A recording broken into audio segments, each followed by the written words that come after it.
بسم اللہ الرحمن الرحیم، السلام علیکم ڈیئر اسٹوڈنٹس، کیسے آپ لوگ؟ ٹھیک ٹھاک ہوں گے؟ مجھے امید ہے کہ آپ لوگ سب جتنے بھی ہیں سارے کے سارے ٹھیک ٹھاک ہوں گے اور آپ لوگوں کی زندگی خوشیوں کے ساتھ گزر رہی ہوگی۔ اور آج میں مزید 2 اشعار کی تشریح یا 3 اشعار کی تشریح آپ کو سناتا ہوں اور آپ کو ان اشعار کی تشریح کر کے اپلوڈ کرتا ہوں تاکہ آپ لوگ جو ہے اس سے فائدہ اٹھائیں۔ تو مجھے امید ہے کہ حسب معمول ہمیشہ کی طرح آپ کو ان اشعار کی تشریح سمجھ آ رہی ہوگی اور کوئی بھی مسئلہ اللہ کے فضل و کرم سے آپ کو نہیں ہوگا۔ اور اسی وجہ سے یہ جو 3 اشعار ہے ان اشعار کی تشریح کی طرف آپ کو لیے چلتا ہوں۔ مجھے امید ہے کہ آپ لوگوں کی زندگی خوشیوں کے ساتھ گزر رہی ہوگی، اور میرے اس چینل کے جو لنک ہے یہ اپنے دوستوں کے ساتھ شیئر کرے تاکہ ان کو بھی فائدہ ہو ساتھ ساتھ۔ تو مجھے امید ہے کہ آپ انشاءاللہ ضرور شیئر کرو گے، اور یہ میری یہ ویڈیو یہ آخر تک ضرور دیکھیے گا تاکہ آپ کو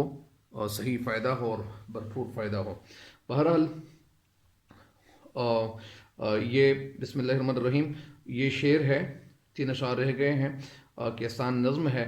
شعر کیا ہے کہ جس کی محنت سے بھبکتا ہے تن آسانی کا باغ، جس کی ظلمت کی ہتھیلی پر تمدن کا چراغ، دھوپ کے جھلسے ہوئے رخ پر مشقت کے نشاں، کھیت سے پھیرے ہوئے منہ گھر کی جانب ہے روا، ٹھوکرا سر پر بغل میں پھاوڑا، تیوری پہ بل، سامنے بیلوں کی جوڑی، دوش پر مضبوط بل۔ اچھا، جس کی محنت سے بھبکتا ہے، بھبکنا کے معنی کیا ہے؟ سرسبز و شاداب ہونا، نشو و نما پانا، تر و تازہ ہو جانا یا بڑھنا، اضافہ ہونا۔ تن آسانی، تن آسانی کسے کہتے ہیں؟ عیش و آرام کو بھی کہتے ہیں، عیش آرام کو بھی کہتے ہیں، آرام طلبی کو بھی کہتے ہیں، اور سستی کاہلی کو بھی کہتے ہیں۔ تن آسانی کا باغ، جس کی ظلمت، ظلمت کے معنی ہے اندھیرا، ہتھیلی تو ہاتھ ہتھیلی، تمدن کے معنی ہے رہن سہن یعنی رہنا سہنا، چراغ کے معنی لائٹ روشن، چراغ تمدن کا چراغ، چراغ کے معنی یہاں سورج ہے۔ تو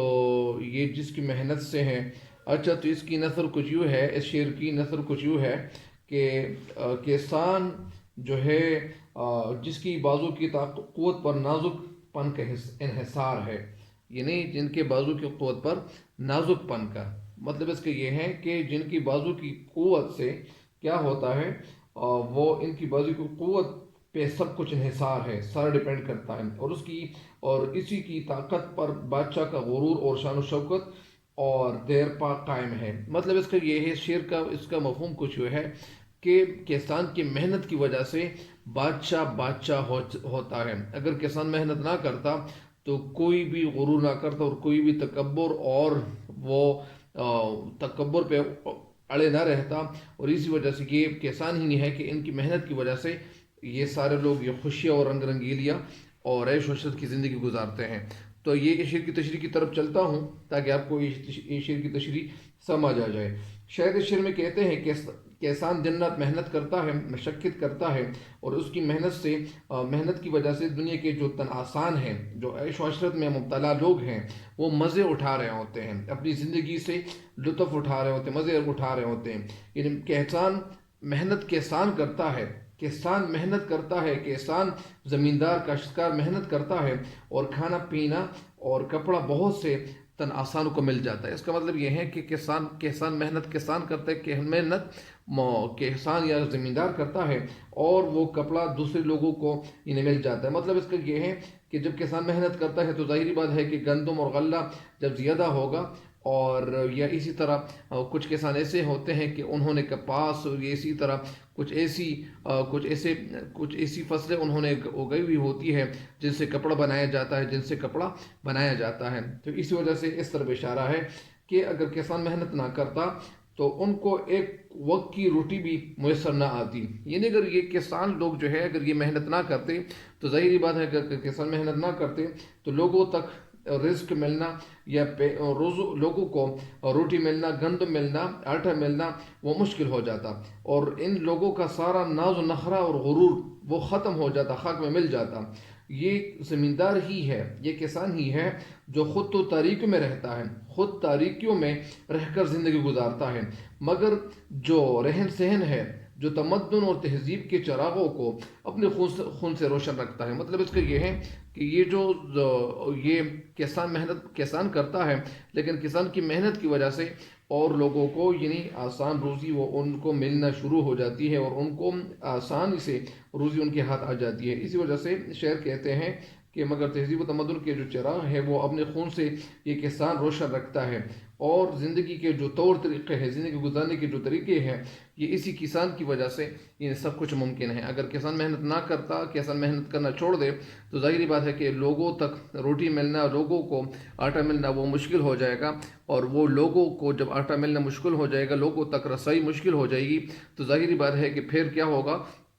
پھر ترقی تو اسی وقت ختم ہو جائے گی۔ یہ جو ہمارا جو ملک ہے تو یہ ایگریکلچرل کنٹری ہے، اس ملک میں تقریباً 80% سے زیادہ لوگ جو ہے وہ کاشتکار ہیں، اور کاشتکاری کرتے ہیں، زمینداری کرتے ہیں اور کھیتی باڑی کرتے ہیں۔ تو کھیتی باڑی کرنے کی وجہ سے اس شعر کا مطلب یہ ہے کہ شاعر اس شعر میں کہتے ہیں کہ کسان کی وجہ سے سب کچھ ہے، اور کسان ہی کی وجہ سے ترقی اس ملک کی ہو رہی ہے۔ اگر کسان محنت کرنا چھوڑ دے، وہ کھیتوں میں جانا چھوڑ دے اور وہ گندم اگانا چھوڑ دے، تو ظاہری بات ہے کہ لوگوں تک آسانی سے غلہ دستیاب نہیں ہوگا، لوگوں کو آٹا ملنا دشوار ہو جائے گا، اور کسان جب محنت چھوڑ دے تو لوگوں کی زندگی وہ ازیر ہو جائے گی، خراب ہو جائے گی، ابتر ہو جائے گی، تباہ و برباد ہو جائے گی۔ اور اسی وجہ سے یہ کسان ہی ہے کہ جن کی محنت کی وجہ سے یہ سب کچھ ممکن ہے، اور کسان ہی کی ہے کہ جن کی وجہ سے لوگوں تک آسانی کے ساتھ یہ کپڑے میسر آتے ہیں، مہیا ہوتے ہیں، اور وہ جب وہ ایسی فصلیں اگاتے ہیں جن سے کپڑا بنایا جاتا ہے، تو تار بنائے جاتے ہیں۔ تو بہرحال اس شعر کی تشریح مکمل ہو گئی ہے، دوسرے شعر کی تشریح کی طرف بڑھتے ہیں۔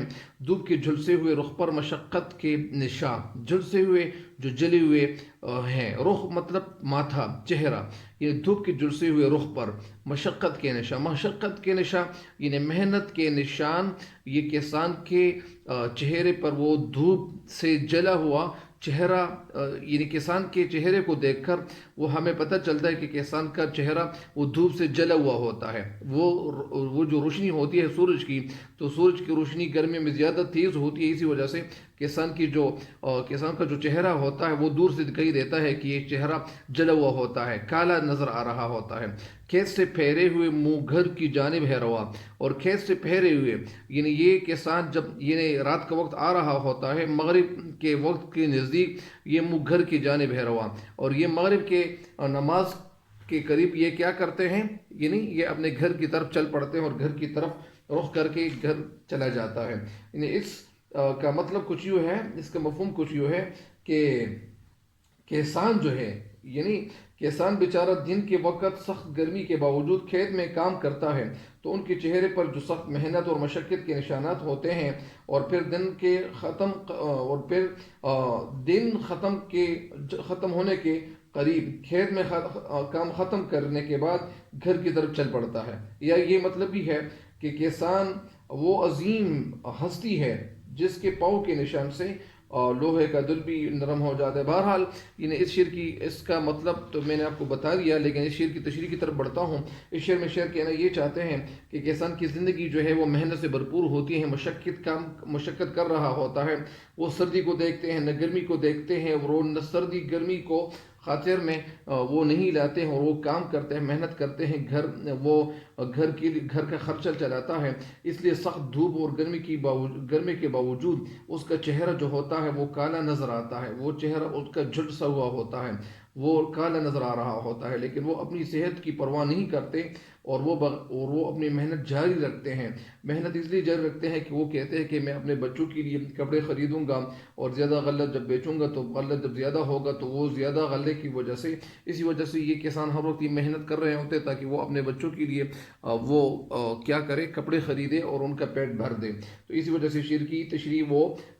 تو وہ ان کا جو چہرہ ہوتا ہے، وہ چہرے وہ کالے ہوتے ہیں، اور اسی وجہ سے کالے ہوتے ہیں کہ وہ زیادہ تر یہ جو سورج کی روشنی ہوتی ہے، سورج کی کرنیں اتنی تیز ہوتی ہیں کہ ان کا چہرہ جل جاتا ہے، لیکن وہ اپنی صحت کی پرواہ نہیں کرتے، اور وہ محنت جاری رکھتے ہیں۔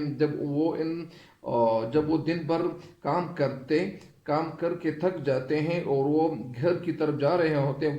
گھر کا رخ کر کے وہ گھر کی طرف جا رہا ہوتا ہے، تو اس کے چہرے پر وہ محنت اور مشقت کے جو نشانات ہوتے ہیں، وہ جو داغ ہوتے ہیں، وہ نظر آ رہے ہوتے ہیں کہ یہ اس نے کتنی محنت کی ہوئی ہے۔ بہت سارے یعنی کسان لوگ ایسے بھی ہوتے ہیں کہ جب وہ سارا دن وہ کھیت میں کام کرتا ہے، لیکن جب وہ کھیت میں کام کرتا ہے تو کھیت میں جب ان کو تھکن محسوس ہوتی ہے، تب جب ان کو زیادہ تھکاوٹ محسوس ہوتی ہے، تب یہ اپنے گھر کی طرف چل پڑتا ہے اور وہ اپنے بیلوں کے ساتھ لے کر وہ اپنے گھر کی طرف چل پڑتا ہے۔ کبھی کبھار ایسا بھی ہوتا ہے کہ وہ جب وہ کھیتوں سے وہ گھر کی طرف چل پڑتا ہے، لیکن اس کے باوجود وہ اپنے فصلوں کے حوالے سے، جو ان کی فصلیں ہوتی ہیں، وہ اپنے فصلوں کے حوالے سے وہ سوچ رہے ہوتے ہیں، سوچ بچار کر رہے ہوتے ہیں کہ ان کو پانی کیسے پہنچایا جائے۔ یہ ساری باتیں جو ہوتی ہیں تو وہ ان کے دل میں وہ ہر وقت سوچ رہے ہوتے ہیں کہ ہمیں فصلوں کے ساتھ کیا کرنا چاہیے تاکہ ہمیں زیادہ سے زیادہ پیداوار حاصل ہو۔ اور اس کے باوجود بیچارے کسان جو ہوتے ہیں تو اپنی زندگی اتنی مشکلات سے وہ گزار رہے ہوتے ہیں اور ان کی زندگی مشکلات سے بھری ہوئی ہوتی ہے۔ بہرحال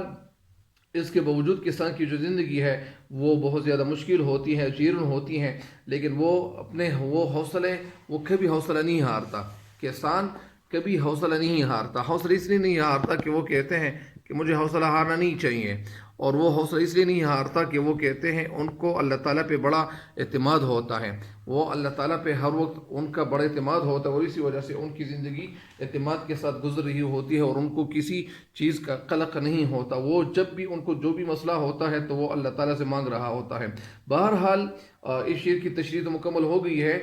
تیسرے شعر کی طرف چل پڑتا ہوں۔ تیسرا شعر کیا ہے؟ تیسرا شعر ہے ٹوکرا سر پر بغل میں پھوڑا، تیوری پہ بل، اور سامنے بیلوں کی جوڑی، دوش پر مضبوط بل۔ ٹوکرا سر پر یعنی ان کے سر پر ٹوکرا ہوتا ہے، بغل میں پھوڑا ہوتا ہے، اور پھوڑا بیلچے کی قسم کی طرح، ایک بیلچے قسم کی طرح وہ ہوتا ہے، لیکن بیلچہ تھوڑا سا وہ سیدھا ہوتا ہے، اور وہ بیلچہ وہ جس طرح ہوتا ہے تو اس کو تھوڑا سا مڑ چکا ہوتا ہے، اس کو تھوڑا سا مڑ چکا ہوتا ہے۔ تیوری پہ بھل، اور تیوری پہ بل یعنی چہرے پہ، پیشانی پہ نشانات ہوتے ہیں۔ سامنے بیلوں کی جوڑی، اور ان سے پہلے کسان سے پہلے وہ بیلوں کی جوڑی جاری ہوتی ہے، اور دوش پر بل، دوش کے معنی ہے کندھے، دوش پر مضبوط حل، اور وہ جو حل ہوتا ہے جس سے زمین کو نرم کیا جاتا ہے تو وہ ان کے کندھوں پہ وہ موجود وہ حل ہوتا ہے، اور اسی وجہ سے وہ اپنے گھر کی طرف رخ کرتا ہے۔ یعنی اس شعر کا مطلب، اس کا مفہوم کچھ یہ ہے کہ جب رات کا وقت ہوتا ہے، رات کا وقت قریب ہونے کو ہوتا ہے، کہ کسان بیچارہ وہ اپنے ٹوکرے کو سر پہ رکھتا ہے، بغل میں پھوڑا رکھتا ہے، اور وہ ان کے چہرے پہ وہ سارا دن کے جو نشانات ہوتے ہیں، سارا دن وہ کام کر کے تھکن ان کے چہرے پہ موجود ہوتی ہے، اور وہ ان کے بیلوں کی بیلوں کی جو جوڑی ہوتی ہے وہ آگے ہوتی ہے، اور ان کے کندھے پہ کیا ہوتا ہے، وہ مضبوط حل ہوتا ہے۔ تو بہرحال اس شعر کی تشریح کی طرف جو آپ کو لوگ یہ چلتا ہوں، اس شعر کی تشریح کچھ یوں ہے کہ شعر میں کہتے ہیں کہ کسان جب وہ واپس گھر جا رہا ہوتا ہے، تھکاوٹ سے واپس ہو کر وہ گھر جا رہا ہوتا ہے، تو اس کے سر پر ٹوکرا ہوتا ہے، اس کے بغل میں کدال یا بیلچہ ہوتا ہے، اور ساتھ ساتھ اس کا جو چہرہ ہوتا ہے، پیشانی جو ہوتی ہے، وہ محنت کی وجہ سے ان کی محنت کی وجہ سے ان کے چہرے پہ وہ نشانات پڑ چکے ہوتے ہیں، داغ پڑ چکے ہوتے ہیں، اور اس کے سامنے بیلوں کی جوڑی جا رہی ہوتی ہے، اور ان کے کندھے پہ مضبوط حل ہوتا ہے۔ کبھی کبھار وہ ایسا بھی کرتے ہیں کہ جس طرح وہ حل، کبھی کبھار وہ بیلوں کے درمیان جو ایک جگہ ہو تو اس میں وہ کبھی کبھار وہ لے جاتے ہیں، لیکن زیادہ تر وہ حل یعنی کبھی کبھار وہ اپنے کندھوں پہ وہ لے کر گھر کی طرف رخ کر کے چلے جاتے ہیں، اور اسی وجہ سے اس کے سامنے بیلوں کی جوڑی جا رہی ہوتی ہے، اور کندھے پہ ان کا مضبوط حل پڑا ہوا ہوتا ہے، اور محنت اور مشقت کے جو سارے نشانات ہوتے ہیں ان کے چہرے پہ موجود ہوتے ہیں، اور محنت اور مشقت کے اس چلتے پھرتے نمونے کو انہیں کسان ہی کہا جاتا ہے۔ کسان وہ انسان ہے کہ جو محنت و مشقت وہ سارا دن کام کرتا ہے، اور وہ کسان دن رات محنت اس لیے کرتے ہیں کہ وہ کہتے ہیں کہ میں اس دفعہ اپنے بچوں کے لیے کپڑے خریدوں گا، میں یہ کروں گا، وہ کروں گا، تو یہ سارے کام ان کے وہ نظر آ رہے ہوتے ہیں۔ وہ کہتے ہیں کہ میں بھی امیر بن جاؤں گا، میں بھی مالدار بن جاؤں گا، اور اسی وجہ سے وہ زیادہ محنت کرتے ہیں۔ زیادہ محنت اس لیے کرتا ہے کہ وہ کہتے ہیں کہ میں بھی اپنے بچوں کے لیے گھر بساؤں، میں اپنے بچوں کے لیے گھر خریدوں، یہ کروں وہ کروں. تو یہ ساری باتیں یہ ہر انسان جو ہے وہ سوچ رہے ہوتے ہیں. تو اسی وجہ سے کسان جو ہوتے ہیں تو ان کی زندگی بڑی مشکل سے گزر رہی ہوتی ہے، اور اس کے باوجود یہ اپنا کام کر رہا ہوتا ہے. بہرحال اس شعر کی تشریح مکمل ہوگی. مجھے امید ہے کہ آپ ان شعر کی تشریح آپ کو سمجھ آ گئی ہوگی. اور جب بھی اگر آپ کو کوئی مسئلہ ہو تو آپ پھر مجھ سے پوچھ سکتے ہو، کمنٹ میں لکھ سکتے ہو کہ سر مجھے اس چیز میں مسئلہ ہے، اور میں اس شعر کی تشریح ایک دفعہ پھر اگر آپ اپلوڈ کر لیں تو میں ایسے بھی کر سکتا ہوں کہ اس شعر کی تشریح میں ایک دفعہ پھر اپلوڈ کر سکتا ہوں الحمدللہ، تاکہ آپ کو صحیح سمجھ آ جائے. بہرحال آج کے لیے اتنا ہی کافی ہے. اور مجھے امید ہے کہ آپ ان اشعار کی تشریح سمجھ چکے ہوں گے، اور اللہ تعالیٰ آپ سب کو کامیابی دے، اور ہم سب کو اللہ تعالیٰ زیادہ سے زیادہ پڑھائی کا موقع بھی دے. اور پڑھائی کا موقع تو ویسے بھی آپ لوگوں کو مل چکا ہے، زیادہ سے زیادہ پڑھائی کرے اور اپنی زندگی کو کامیاب بنانے کی کوشش کرے. جس طرح کسان محنت کرتا ہے، دن رات محنت کرتا ہے، اسی وجہ سے آپ لوگوں کی جو کھیتی ہیں تو یہ کتابیں ہیں. یعنی کسانوں کے جو کھیت ہیں وہ کسان دن رات محنت کرتے ہیں، اور آپ لوگوں کی جو کھیتی ہیں وہ کیا ہے؟ کتابیں ہیں. تو اسی وجہ سے کتابوں کے ساتھ دوستی کر لیں اور ان کے ساتھ تعلق بنائیں، اور ٹیچروں سے بھی مشورے لے سکتے ہیں، اور ٹیچر بھی آپ کو مشورہ، آپ کو گائیڈ لائن دیں گے انشاءاللہ. وہ ایسا نہیں ہے کہ وہ آپ کی رہنمائی نہیں کریں گے، لیکن آپ ٹیچروں کی رہنمائی پہ بھی چل سکتے ہو، ان سے بھی مشورہ لے سکتے ہو کہ میں کس طرح اسٹڈی کروں، کس طرح مطالعہ کروں. بہرحال آج کے لیے اتنا ہی کافی ہے. مجھے امید ہے کہ آپ ان اشعار کی تشریح سمجھ چکے ہوں گے انشاءاللہ. اللہ تعالیٰ آپ سب کا حائم و نصر، اور اللہ تعالیٰ ہم سب کو اس دنیا سے کامل ایمان کے ساتھ رخصت فرمائے، اور اللہ تعالیٰ ہم سب کو دنیا اور آخرت دونوں جہانوں کی کامیابی عطا فرمائے. آمین والسلام.